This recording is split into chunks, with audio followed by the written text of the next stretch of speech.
They say if you can make it here, you can make it anywhere. But in New York, making it starts with one word. 執人哋話喺呢度生存到去到邊都得，但喺紐約生存係由一個執字開始。Step 1. You gotta have an eye for the find.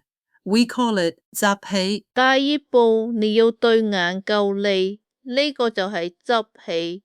喺呢個有800萬人嘅城市，人哋唔要嘅垃圾隨時係你嘅寶貝。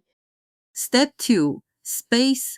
It's the most expensive thing in the world here.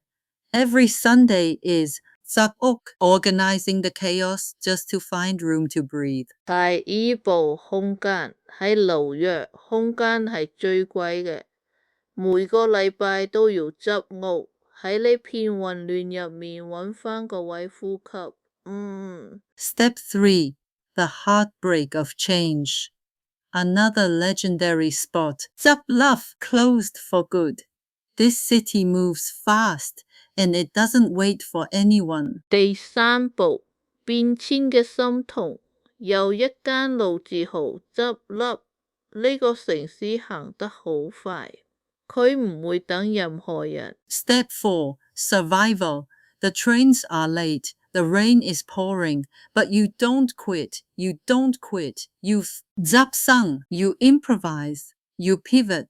That's the NYC hustle. 第四步生存，地鐵遲到，出面落大雨，但你唔會放棄，你要識得執生，變通就係紐約人嘅生存之道。